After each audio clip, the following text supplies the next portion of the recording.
Well, folks, in today's video, we're going to be working on this vintage Athearn Blue Box SDP40 locomotive. This is an engine I picked up off of eBay in a lot, really cheap. I think it was something like the equivalent to $5, so really not a whole lot of money. And it's an engine that I've always wanted, so I'm pretty happy to have it. Unfortunately, it doesn't run though, so that's the catch. So we're going to try to get this thing running again today. I suspect it hasn't run in a really long time. You can see the wheels are covered in all sorts of old oxidization, which is usually a sign that something like this has not run in a long time, and I suspect the components on the inside are going to be looking the same way. Hopefully it hasn't been involved in a flood or anything like that. But in any case, I'll take it over to the track just so I can show you all exactly what it's doing now, and then we'll get working on it. So I'll get this thing all set up on the track and I'll show you all exactly what is happening with this engine. So if I give it a little bit of power here, you can see over at the controller, and we actually do have some current draw. That's interesting. But it's very high. I don't remember getting any current draw on this last time. I don't know if that's just my memory or if something's changed, but well, now the current draw has gone away. I don't know. Something's clearly wrong with this locomotive, so why don't we take it back over to the workbench. We'll crack it open and see if we can get it running again.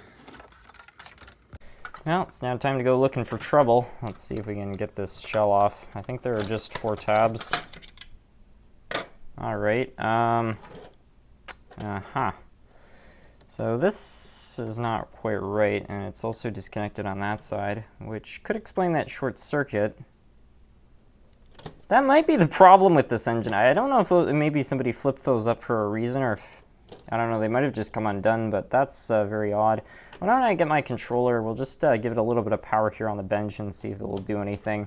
Everything looks to be mostly okay.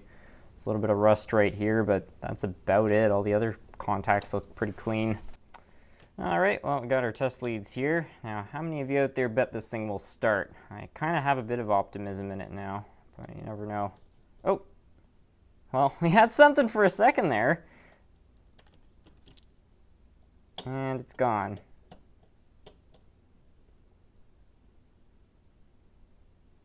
Weird. And still got power in the leads.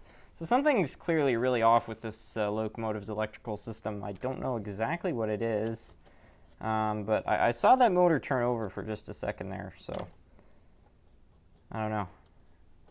It does feel kind of loose. I could check the contacts under the motor. I don't know. Let's keep looking for problems here. What I'm going to try doing is I'm going to try putting power directly on the motor and just see if it starts. And it does. So what that tells us is that the brushes are doing their job. So the problem is somewhere else. Now, I'm kind of suspicious that the way the motor's seated, just because it's a little bit loose, could be a sign that it's not making contact with the body as it should. I suppose there's also a chance that the contacts aren't doing their job, but I don't know. We put power in the body earlier and with a wire directly on the contacts, so yeah, my guess is it's going to be whatever is connecting the motor to the rest of the body. Well, there is a little bit of reason to believe that this could just be the source of the problem. I'd be surprised, but it does look like there's a bit of oil and stuff here.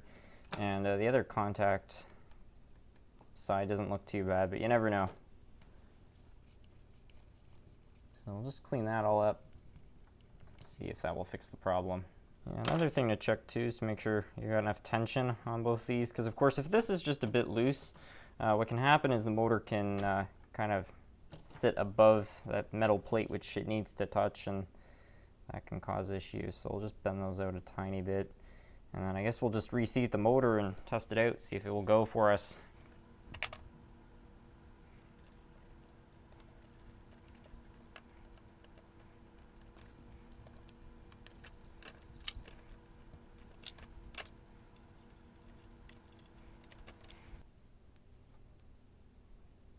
Yeah, we got something now.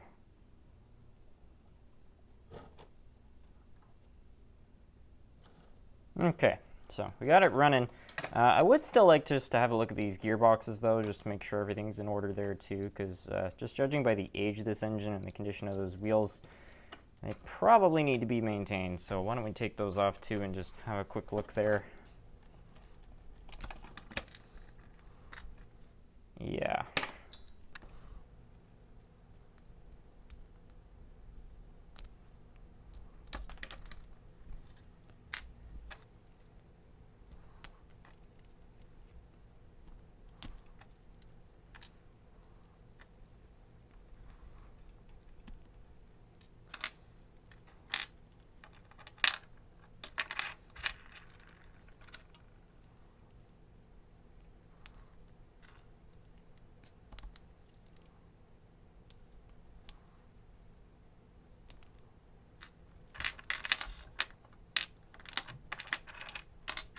Well, overall everything doesn't look too bad, so I think with just a bit of cleaning on the wheels and some fresh oils, we should be good. Since these wheels are in kind of severe condition, I'm going to use one of these Pico track cleaning rubbers to clean them off. I find these are pretty good when you've got really heavy oxidization, just because they're abrasive enough that they'll actually scrape through it in a reasonable amount of time. But as far as I know, they don't really harm the metal, so yeah, this is what I usually do, and well, we'll see a pretty big difference. Just look at that. Wild. So now I just need to do that to every single wheel on the locomotive, and things should be looking good. So the wheels are actually cleaning up a lot better than I was expecting, which is great. So instead of cleaning these all manually, I think I'm just going to reassemble the locomotive with the wheels as is, and then use a really cheap trick to clean them all up really easily. If it was all oily and dirty in here, I'd probably wash the gearbox out, but everything, as far as I can tell, is completely spotless. So I'm just going to put the gears back in as is. They seem completely acceptable, and we'll put a touch on the teeth just because these are wider teeth, so that should be good. And then I believe this is the other side. Nope, sorry, it's not. You can tell because one's got the piece which goes up inside the locomotive.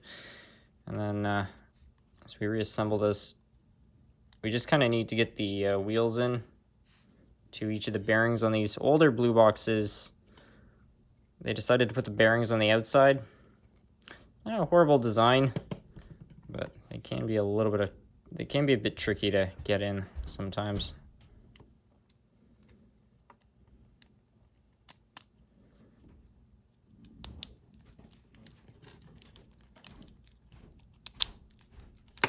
It's a test that I always do. You don't apply any weight, just make sure it's all turning well. And it seems to be, so that one's good. And before we go putting these back in the engine, we'll just clean these up a little bit. And get all the old oil off there.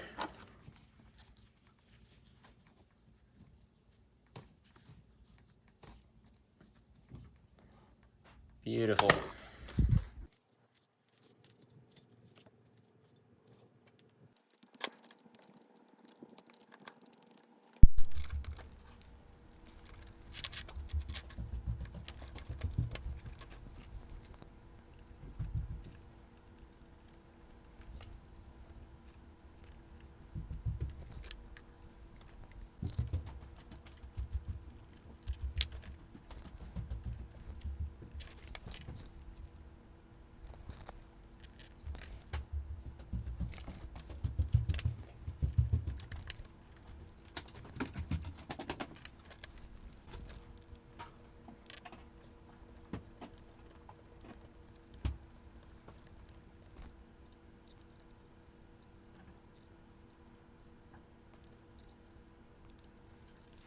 Now, for the most part, got this engine all back together, but I noticed something, which is that it would appear somebody damaged this. I think the engine must have been dropped or something at some point. So I'm gonna attempt to bend the metal back into place. There's a chance this might just break off, but sometimes metals, you know, you can only bend them so many times before they break. We might have made off lucky this time, though. And the front looks a little bit bent, but doesn't seem to be inhibiting the truck from turning, so I think it's okay. Anyway, I mentioned a cheap trick for cleaning the wheels earlier. We're going to do that right now. So all you do So you get your controller there, and we'll connect that there. Once you have the engine turning over by itself, you're going to take your track brake. Just let the wheels do the work for you.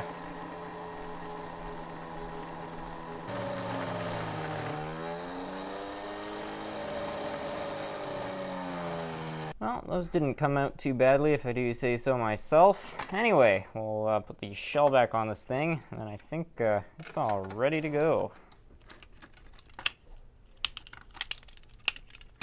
Let's test it. Well, moment of truth time. Let's see if our efforts have paid off. Yeah. Wow.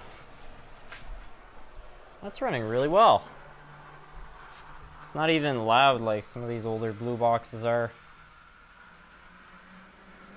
Well, it is a little at the higher speeds, but yeah, overall that's pretty good right there. Well, I'm overall really pleased with that. For a budget locomotive, I think this turned out very well. So yeah, overall, not bad. And now it's time to find out what kind of low speed we can get out of this thing. Wow.